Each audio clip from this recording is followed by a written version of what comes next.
We are monitoring a new crest here in Junction, Texas. This is where the North Llano River meets the Llano River, and you can even see fresh debris moving down this river. Local authorities are monitoring the river levels very closely.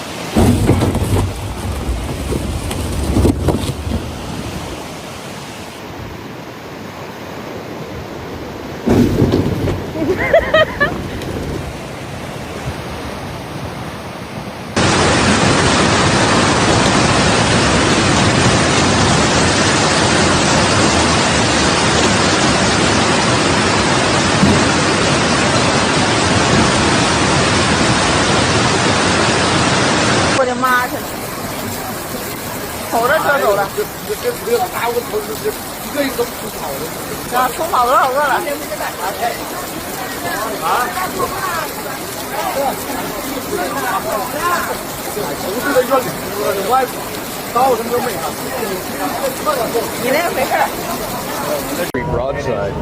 There it goes. Oh no, there goes the tree. Oh, wow. That one survived a lot of floods. Erica, it's fine.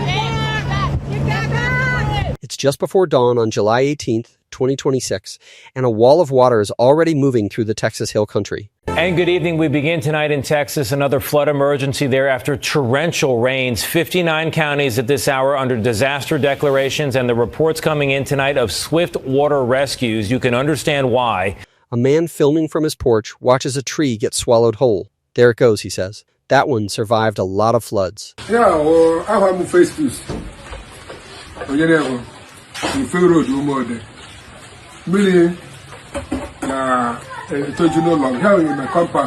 Somewhere behind him, someone else is trying to coax a dog toward higher ground. Come on, babies, come on. This is Kerr County, Texas.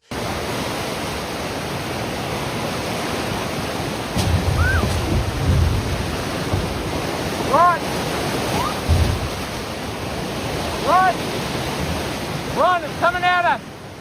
Run!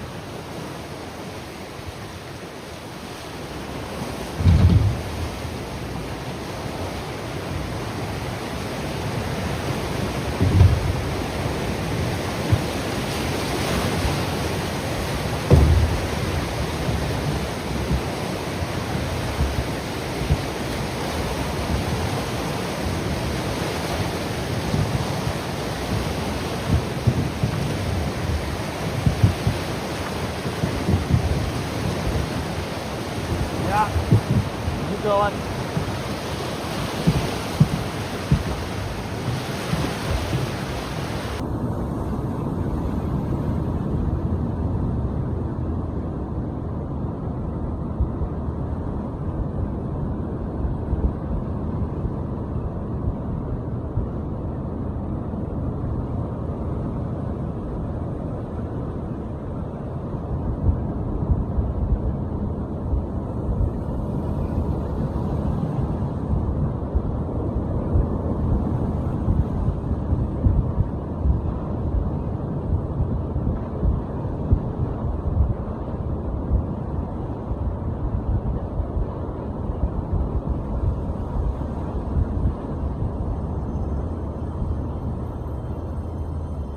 And in the next few hours, it will become the epicenter of one of the deadliest flash floods in modern American history.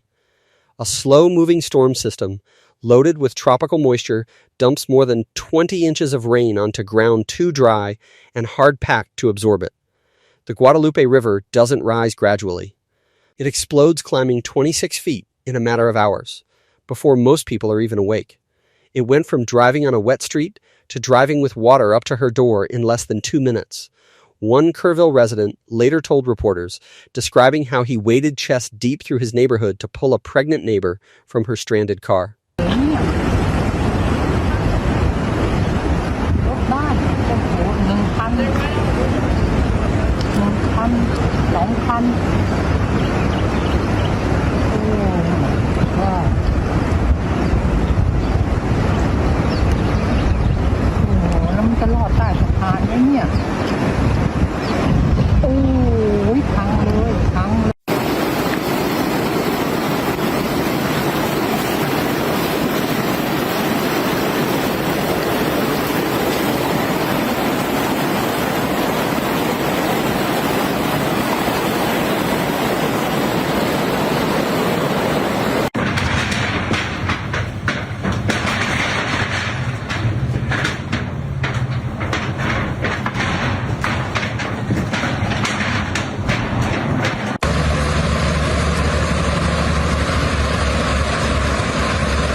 Kerrville takes the worst of it.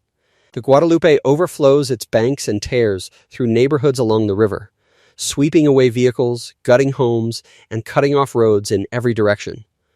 Among the hardest hit sites is Camp Mystic, a summer camp along the riverbank where roughly 550 children were staying. Water reaches the tops of cabins. Search and rescue teams comb the wreckage for days. By the time the searching winds down, 27 campers and counselors from Camp Mystic alone are confirmed dead.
This thing hit so fast, a retired firefighter tells a local reporter, standing in front of a park pavilion with its roof torn clean off.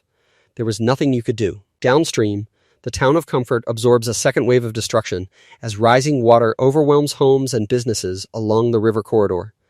In nearby Ingram, restaurant owners wade back into their gutted kitchens to begin clearing mud and debris.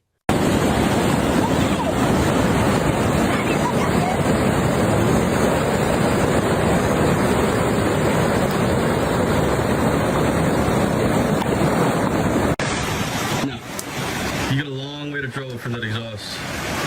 Dude, that poor Honda is totaled.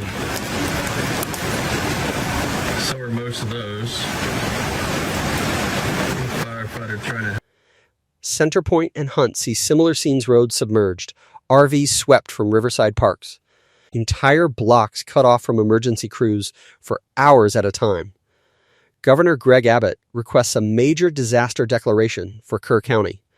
The Coast Guard alone credits its crews with saving 223 people, flying repeated missions over homes and RV parks where families are stranded on rooftops. Florida sends swiftwater rescue teams. Volunteers from across the state converge on the hill country with boats, drones, and cadaver dogs. In the first days, more than 160 people are listed as missing in Kerr County alone.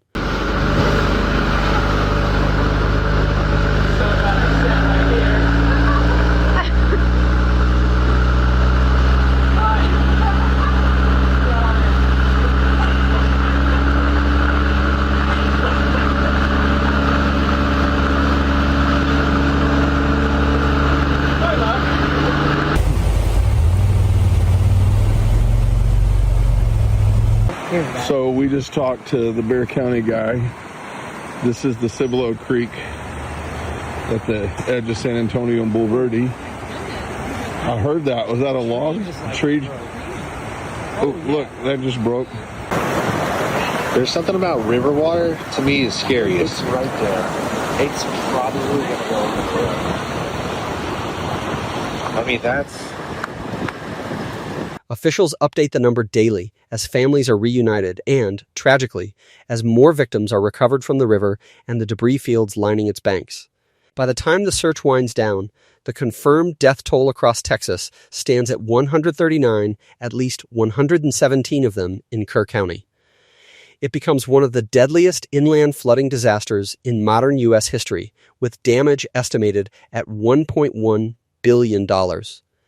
In the weeks that follow, utility crews restore power and water systems.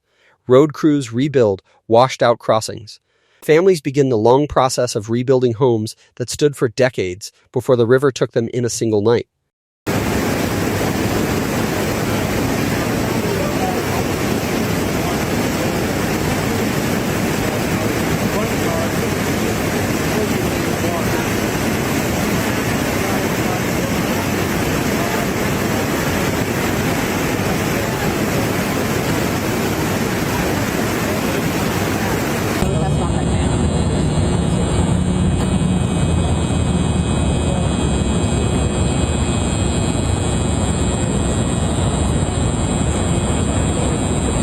A year on, the scars are still visible along the riverbank's mudlines on tree trunks, debris piles that never fully cleared, empty lots where homes once stood. And then, less than 2 weeks after the anniversary, it happens again. Flash flood emergencies return to the Guadalupe River, forcing residents in Kerrville and Comfort back into the same desperate scramble for higher ground. Because in the Texas Hill Country, the question was never really if the river would rise again. It was only ever a question of when.